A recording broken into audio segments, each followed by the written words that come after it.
Pessoal, sejam bem-vindos à nossa resenha das 7. O tema de hoje e o destaque dessa semana vai para a notícia e a polêmica em torno do caso da criança de 10 anos, a menina de 10 anos que foi violentada e estuprada por um tio, e desse processo gerou-se uma gestação, obviamente uma gestação indesejada, e a família obteve junto à justiça o direito ao aborto.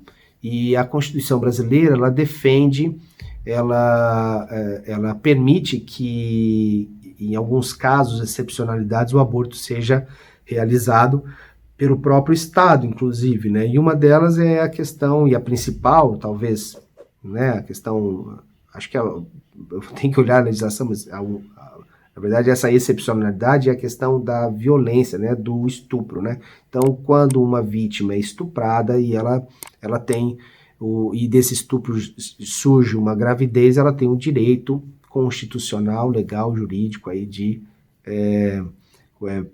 provocar o aborto, e o próprio Estado é quem defende, autoriza e executa o processo, né? Bom, o caso aqui é que uma ativista teve teve acesso a essa história, a essa informação, e divulgou o nome dessa criança e o hospital onde aconteceria o processo de aborto, tá? Olha, eu não vou falar sobre a ativista, porque o nosso objetivo aqui no Fronteira Política é sempre trazer alguma informação nova, agregar conhecimentos no campo da política, e não cabe a mim aqui, nem ao canal, discutir, polemizar com a pessoa, enfim, ou com qualquer outro aspecto disso, que não seja, novamente, agregar algum valor de conhecimento para vocês. Mesmo porque, no caso dessa pessoa aí que explorou uma imagem de uma criança, né, que já era vítima de um ato pavoroso, transformou o drama familiar em um inferno familiar, né? Então, para essa pessoa, para essa dita ativista aí, existem, acho que, dois caminhos importantes, né? A psiquiatria e a justiça. Bem, então, o que eu quero trazer para vocês?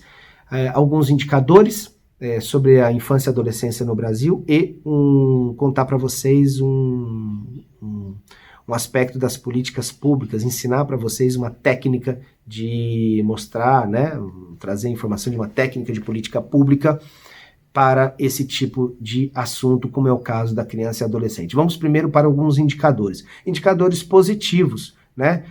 Nas últimas 3 décadas, o Brasil avançou muito na proteção às suas crianças e adolescentes, né? E existem alguns indicadores interessantes. Por exemplo, a questão da nutrição. O Brasil ganhou muito nesse aspecto, né?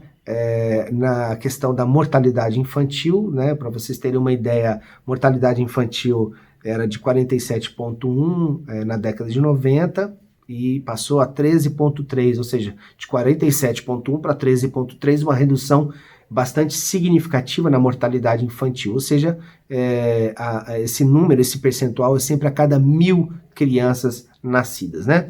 E então imagina que a cada 1.000 crianças nascidas, né, 47,1% não conseguiam sobreviver, né? Não viviam por várias questões aí vinculadas à saúde, ao atendimento público em hospitais, né? Condições de nutrição de mães, né? De gestantes. Tinham vários aspectos que envolviam, então foi um ganho muito grande. Um outro ganho interessante no setor de educação, né? A taxa de crianças em idade escolar fora da escola, que era de 19,6%, passou para 6,5%. Esses são ganhos que começaram lá na segunda metade da década de 90 e chegaram até aqui nosso tempo atual. O que destaca aqui para a gente é que esses números positivos são fruto de um trabalho bastante intenso do Estado brasileiro, da sociedade como um todo, para poder proteger a infância e a adolescência no Brasil. E esses indicadores servem como um alento para a gente e de que as coisas podem dar certo, né? Mas, obviamente, quando você também olha os 6,5%, por exemplo, fora da escola, Isso vai chegar a um número perto aí de entre 2 milhões e meio, eu teria que fazer o cálculo, né, entre 2 milhões e meio e 3 milhões de crianças fora da escola. Isso é um drama, né? E é um risco, é até um risco para a segurança nacional, né? Você tem que pensar que a questão da educação também tem que ser tratada como uma questão de segurança nacional. Por quê? Porque o Brasil precisa de cérebros, ele precisa de pessoas muito bem formadas, preparadas, precisa criar profissionais, gestores, cientistas, professores, contabilistas, administradores, enfim, precisa criar uma massa aqui de pessoas que vão, uma vez quando entram na classificação do PEA, ou seja, população economicamente ativa, elas estejam adequadamente preparadas para exercer as suas funções, e isso tudo gera riquezas para o país. Bem, então isso é muito importante, muito grave. Agora vamos a alguns indicadores negativos e que têm relação direta com a questão dessa criança, dessa menina de 10 anos de idade que foi violentada, estuprada por um tio. Eu vou trazer 2 indicadores para vocês. No Brasil, por hora, 4 crianças sofrem algum tipo de abuso sexual. Por hora, certo?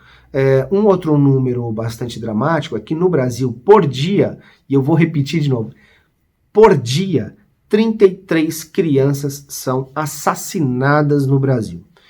Então você não pode esperar que um país que queira ser um país realmente desenvolvido permita que 33 crianças sejam assassinadas por dia, transformando o Brasil no líder desse ranking macabro em números absolutos, né? Então, números proporcionais não, mas números absolutos sim, né? É muito triste a gente estar em primeiro lugar nesse ranking, né? Eu gostaria que nós estivéssemos aí nos primeiros lugares do ranking, por exemplo, de qualidade na educação, né? Ou de mesmo da rede de proteção infantil, mas nós não estamos. Então, como o fato aqui dos indicadores é a questão da violência, o outro aspecto que eu quero trazer para vocês, ilustrar e tentar com isso agregar conhecimento aí para vocês, é que todo tipo de política pública para o combate a esse drama que nós temos, como eu disse aqui, da violência contra crianças e adolescentes, elas são chamadas de políticas públicas transversais. O que é uma política pública transversal? É uma política pública que não é realizada por um único órgão para um determinado objetivo.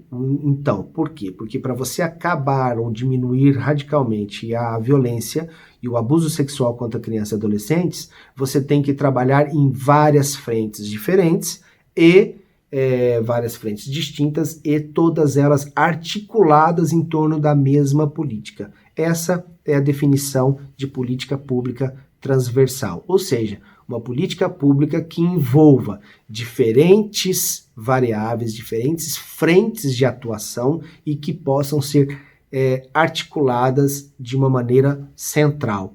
E que dá um exemplo para a gente. Bom, o exemplo é que, nesse caso, para você combater a violência contra a criança, ou o abuso sexual contra crianças e adolescentes, você precisa trabalhar, por exemplo, questões de saúde, justiça, né, legislação, instrumentos do Estado para combater essa violência, por exemplo, as polícias, né, delegacias especializadas.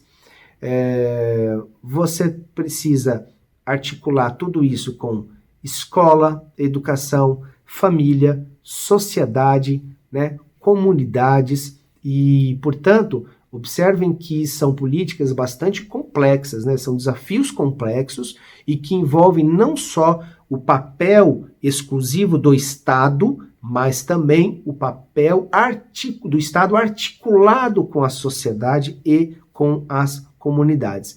Para esse tipo de política pública ser vitoriosa, digamos assim, conseguir os objetivos às quais elas foram criadas, as metas, ela precisa estar centralmente articulada. Ou seja, você pode ter um órgão centralizado que articula essas políticas, que acompanha cada uma dessas frentes de trabalho e acompanha as metas obtidas, enfim, e que vai fazer esse trabalho de articulação em torno das metas e dos objetivos definidos. Bom, é isso, gente. Essa foi o tema da nossa resenha. Como eu disse, trabalhar com uma notícia importante, mas trazer, agregar para vocês elementos para as suas discussões e para as suas reflexões. Esse foi o nosso Resenha das 7. Se você gostou, divida isso com seus amigos, familiares e colegas de trabalho, divida isso com as pessoas que você ama e que você gosta de boas discussões. Se inscreva no nosso canal, Instagram e aqui no YouTube, e espero que você tenha um final de semana maravilhoso, aí, dias maravilhosos com a sua família e em segurança, tá bem? Forte abraço para vocês, muito obrigado, tchau, tchau.